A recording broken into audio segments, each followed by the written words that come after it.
Which Overwatch 1 feature do we need in Overwatch 2? This is my top 3. Let's have a look. This video is brought to you by Turtle Beach, my favorite mouse and headset. Check out the links in the description and use code DMZ to get 10% off on your next mouse, keyboard, or headset. Last week I did a video on why I'm optimistic about the future of Overwatch 2. Go have a look on my channel. But yeah, generally speaking, I'm happy with the state of the game, and especially about the rate at which we're getting updates. However, there are a few things that we used to have in Overwatch 1 that I would like to see ported to Overwatch 2. So I made a top 3, and I ordered them according to importance. Well, how important they are to me at least. And the first one, which is number 3 on the list, is the end of match cards. Remember those? They were most likely removed because of toxicity reasons, but it did add something fun and quirky to that whole endgame experience. See, these cards would highlight a special achievement that a player got throughout that match. Like maybe you got an extra long kill streak, or you blocked an exceptional amount of damage. That would give you a card. But there also were some very special things in there, very hero specific stuff, like getting a ton of sleeps on Anna, or a lot of environmental kills with Lucio. So you would get those 4 cards, and players would get to vote on the which they thought was the most special, the one they appreciated the most. And that would underline that accomplishment if you got 5 votes. Yeah, I get it. That last part, the voting, is kind of similar to the endorsement system, but it's so much more satisfying. I feel like endorsements are a very private nudge or like tap on the shoulder. You did good, buddy. But this one is basically a celebration. Both teams are cheering you on. If you got enough votes, well, that was 10 back in the day, you actually got the legendary card. It looked so shiny. It was extremely rare. That made it special. That all being said though, the end of match experience right now is, well, simply put, a clusterfuck. Seriously, the amount of screens that you have to work your way through and the buttons you need to push to get out of it kind of reminds me of getting like those earbuds that used to have cables. Now they're all wireless, but they would get entangled and then you had to untangle them if you wanted to listen to music, which was a stressful experience. Yeah, it's kind of the same deal. So let them fix that first before they add something like this. The second item on my list is actually going to hit hard for a lot of Overwatch 1 players, especially right now during the anniversary event, the archives. I missed the archives missions. They were basically these short PvE scenarios that showed part of the story before Overwatch 1 was released. It was kind of like a history lesson in Overwatch. Kinda. But it was the one feature that got us all excited about the potential of PvE in Overwatch. And while that did not materialize clearly, I would love to see those missions make a return during some of the events, like the anniversary. They could also add them to the PvE tab, where they would be living all the time, but to be fair, if they don't add them in a special limited time event, I don't think they're going to find enough players to make ropes. That's just a simple throat. But yeah, maybe one day. You know what, Blizzard? If you feel like adding new ones, because there's plenty of stories out there, go ahead. I wouldn't mind. Yeah, that is never happening.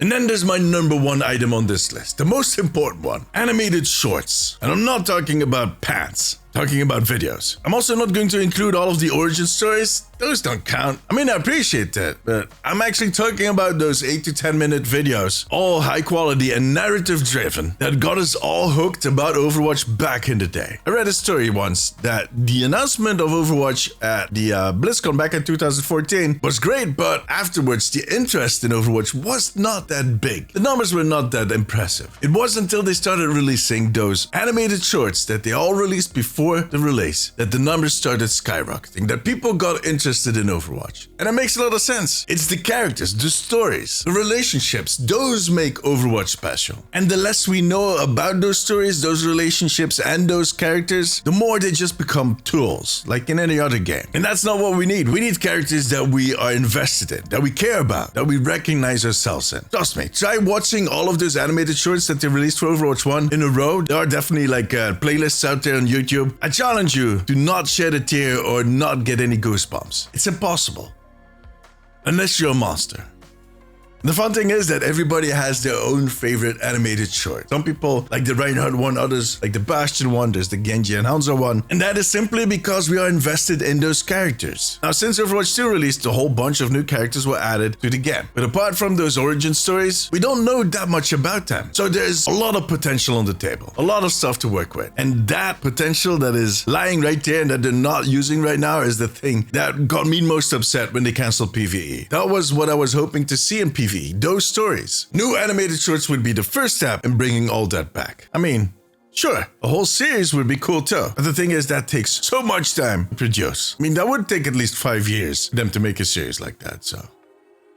I'm way too impatient for that. You know what the best thing is though? It might actually happen. They have talked about this. They have said that they want to do more stuff like that. Back in the Kotick days, that would have never happened. But now, under Microsoft, it can. But it's going to take time. And you know what? Knowing the team, they're actually looking beyond that. They don't like to repeat themselves. We've seen that pretty often. I think their thing is, when they bring something back, they prefer to reprise and improve. And the same actually goes for those end of match cards we were talking about earlier. They have talked about it. They're not opposed to bringing those back. They'll just will be thinking about better ways of bringing them back. The only thing in this whole list that I don't see making return anytime soon are the archives missions. I think those will remain an Overwatch ghost for eternity. But you know what? Never say never. Blizzard have managed to surprise me quite a few times in the last few years, so we'll see. But what do you think? Which feature from Overwatch 1 would you like to bring back into Overwatch 2? Let me know in the comments, or come tell me during my streams over on twitch.tv/DamesTV.